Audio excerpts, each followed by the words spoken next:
మీ అందరికీ కూడా శుభాకాంక్షలు. మనం ఈరోజు బ్లాక్ ఫ్రైడే కాదు, గుడ్ ఫ్రైడే. ఎందుకని? దేవుడు మన కోసం శిలువ మీద వేలాడి చనిపోయారు, తర్వాత మూడో రోజు మళ్ళీ లేచారు. మీరు ఇక్కడ అర్థం చేసుకోవాల్సిన అంశం ఏంటంటే, యేసయ్య మనకి ఇచ్చిన మెసేజ్ ఏంటంటే, నేను బ్రతికే ఉన్నా, మీరందరూ చనిపోయారు అనుకుంటున్నారు. చనిపోతే అది గుడ్ ఫ్రైడే కాదు, బ్లాక్ ఫ్రైడే. ఆయన ఎప్పుడు ఉన్నారు కాబట్టి గుడ్ ఫ్రైడే. కాబట్టి ఈ శుభ శుక్రవారం ఆయన సజీవమైన వ్యక్తి అన్న. ఈ శుభ శుక్రవారం అంటే ఏంటంటే, ఆయన మనం విడిచి వెళ్ళినా ఆయన ఆత్మ మనతోనే ఉంది. కాబట్టి దేవుడు లేడని అనుకోకూడదు. దేవుడు మన పక్కనే ఎప్పుడు నిరంతరం ఉంటాడు. మనం మంచి చేస్తే మనకి మన వెనకాల ఉంటాడు, చెడు చేస్తే కూడా బాధపడతాడు. ఆ బాధే శిలువలో ఆయన పడిన బాధ. కాబట్టి మనందరం గుర్తుంచుకోవాల్సిన అంశం ఏంటంటే, ఇంకా ఫస్ట్ నేను ఇక్కడికి వచ్చినప్పుడు కాడి నుంచి ఇప్పటి వరకు కూడా నేను ఒక విషయం అయితే నాకు మింగుడు పడట్లేదు, మీ అందరికీ చెప్పుకోవాలి. ఎందుకంటే పాస్టర్ గారు ఆయన ఒకప్పుడు చరిత్ర ఏదైనా కాదండి, కానీ అటువంటి వ్యక్తినే మార్చగలిగిన శక్తి ఆ దేవుడికి ఉంది. మారిన తర్వాత మారక ముందు ఆయన డెవలప్మెంట్ ఏంటనేది, ఆయనకి ఎటువంటి వ్యక్తులు ఆయన వెనకాల ఉంటున్నారనేది మీరందరూ గమనించుకోవాలి. మారక ముందు రౌడీ షీటర్లు వాళ్ళందరూ ఆయన వెనకాల ఉండేవాళ్ళు. మారిన తర్వాత ఎమ్మెల్యే గారు, అదేవిధంగా చింతాసింగ్ గారు, నేను అందరూ ఆయనతో పాటు కూర్చోగలుగుతున్నామంటే దేవుడు ఆయనకి ఇచ్చిన ఘనత. అంటే మీరు దీన్ని బట్టి మీరు అర్థం చేసుకోవాల్సిన అంశం ఏంటంటే, మన దేవుడు మనకి ఏది కావాలన్నా ఇవ్వడానికి సిద్ధంగా ఉన్నాడు. కానీ మన ప్రవర్తన ద్వారానే దాన్ని దూరం చేసుకున్నాం తప్ప, మనం ప్రవర్తన మనం మార్చుకుంటే ఖచ్చితంగా దేవుడు మనతో ఉంటారు, అందులో నో డౌట్. తర్వాత ఆయన ఇందాక చెప్తున్న అంశాల్లో భాగంగా వెంకట గారు చేశారు, చింతాసింగ్ గారు చేశారు, లేకపోతే ఎమ్మెల్యే గారు చేశారు కాదు. ఆయన ఎమ్మెల్యే గారిని వాడుకున్నారు, నన్ను వాడుకున్నారు, ఆయన్ని వాడుకున్నారు. ఆయన పని ఆయన చేసుకున్నారు అంతే. మేమంతా నిమిత్త మాత్రంలో అంతే. ఏమ్మా అవునా కాదా?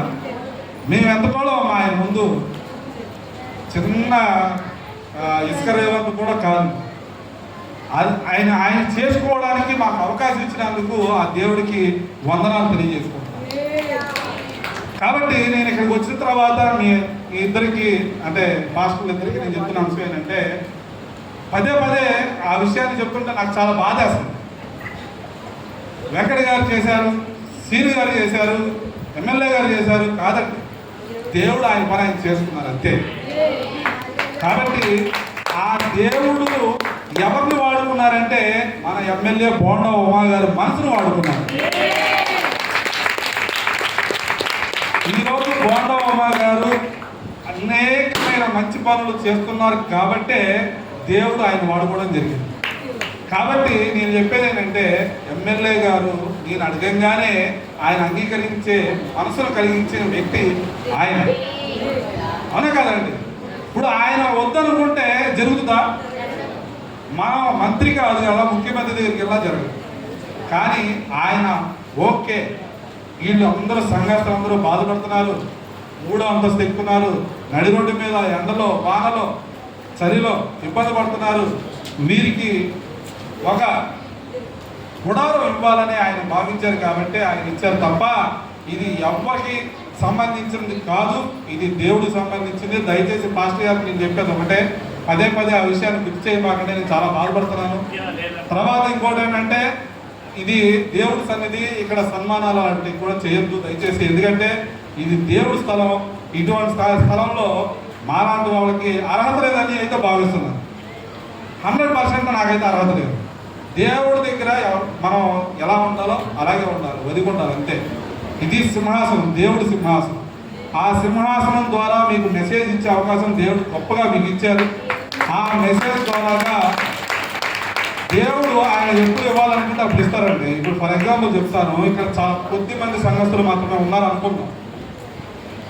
ఆయన ఈ చర్చి ఇప్పుడే ఎదిగించారు. పోయిన గుడ్ ఫ్రైడే కాకుండా ఈ గుడ్ ఫ్రైడే మనం చేసుకోవడానికి అవకాశం ఎదిగించారంటే అతి త్వరలో ఈ ఇళ్ళన్నీ కూడా కంప్లీట్ అవబోతున్నాయి.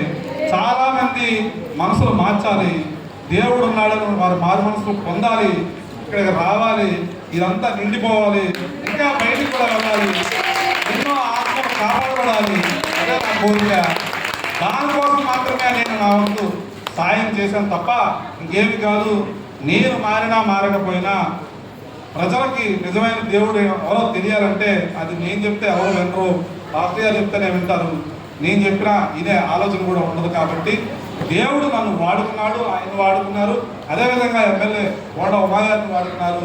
నిజంగా ఎమ్మెల్యే గారు నేను వెళ్ళిన వెంటనే అసలు సామాన్యంగా చాలా పనులు ఒప్పుకుంటారు, కానీ దేవుడు కార్యక్రమం ఒకవేళ ఆయన నో అంటే పరిస్థితి ఏంటి, మనం ఇంకో వేరే రూట్లో వెళ్ళాలి, మరి ఎలా అని ఆలోచిస్తుంటే ఆ దేవుడు ఆయన మనసుని కరిగించారు.